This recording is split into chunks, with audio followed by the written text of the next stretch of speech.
Hey, my landlord people, this is Nathan Mills with Mills Rentals, and I am here today to give you a quick tutorial on what it means to bring on a new tenant, get a property up on the app for the first time, and get rents coming in. So I'm hoping to make this fast and easy.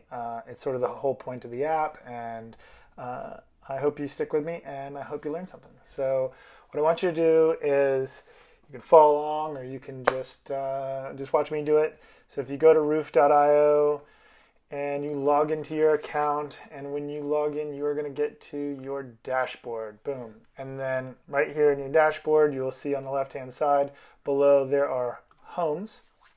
And at homes, you'll see any that you've already put up there. But let's say you're adding a new home today. Top right, there's add a home. And we're going to say that the address at this new home is 123 Money Street. Let's say it's a single family. It's not a duplex, just for the ease of this specific endeavor. Let's say that it is a house. Let's say that it is pet friendly.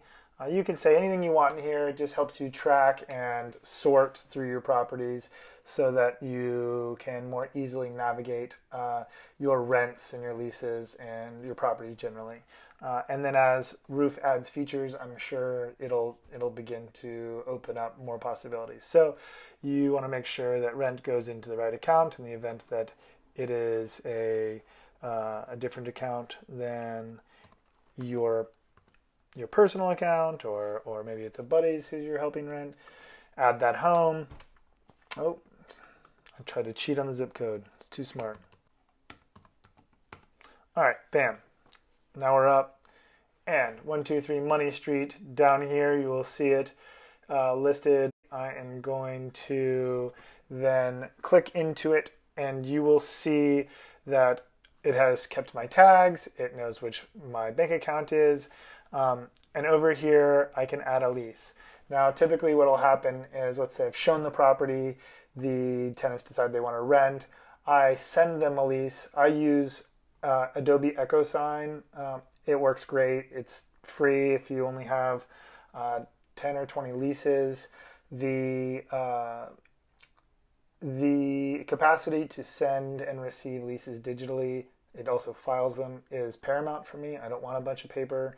It's the 21st century. Everybody knows how to use it. People can open it up on their phone and sign it with their finger. It's great. It's free. It works fantastic. So they sign the lease. Now what I need to do is I need to add that lease information in here. It takes 2 seconds. Let's say it is that lease is going to start on the 5th because the tenants are moving out on the 31st of July. That gives me a few days to clean and paint. The end date will be July of 2019, the 31st. Seems rational.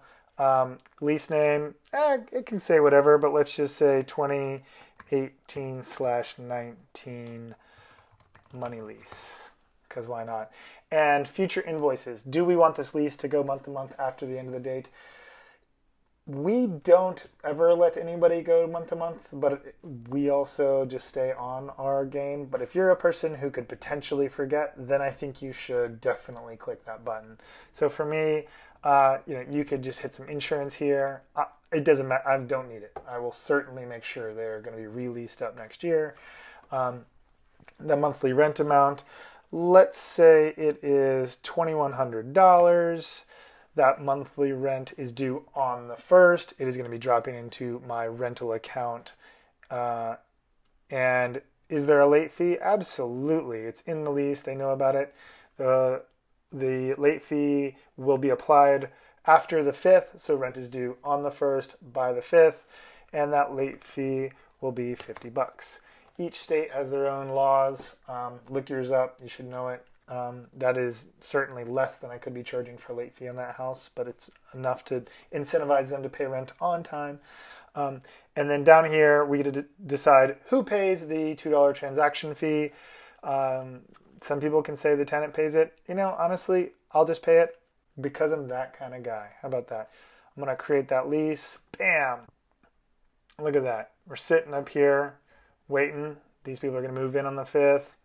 We got this lease name. These are the rents. We don't have any tenants yet, but let's just call it a couple.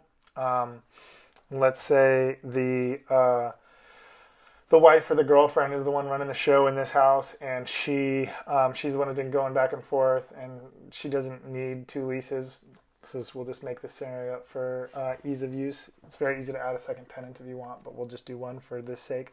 So her name is Jen Ellis, and then let's say her email is jellis@gmail.com, and then I'm going to hit add tenant, and it is going to shoot her an invitation to her email box with a key to get set up with 123 Money Street for the 2018/19 money lease. It'll be very easy and obvious. Right here, I could add another tenant if I wanted to. No need. One last step, not to be forgotten, is you want to charge them a security deposit. You just go up here to invoices, right next to tenants. Really simple. And you add an invoice. And this invoice, you say security deposit. You do not want it going into your rental account. Ideally, you have your own security deposit account, but do your own thing, live your best life. You're going to drop it down into here, security deposit account. The amount we are going to say is $2,000, and we're going to say $2,000 because we don't want people using security deposit as last month's rent, so we don't make it the same price as rent, but do it how you want to. And they are supposed to sign the lease today, and I told them that I expected it within 24 hours, so I expect it by the 27th. That rent invoice, we will label it as a security deposit. We will create that invoice, and bam, right when they log into the app and get set up into their 123 Money Street house, they will see the current invoice that is sitting there for $2,000 that they will be able to pay digitally from their account directly into your account. It's super simple. It's great. You can come down here and you can see all your expected rents that will be coming in.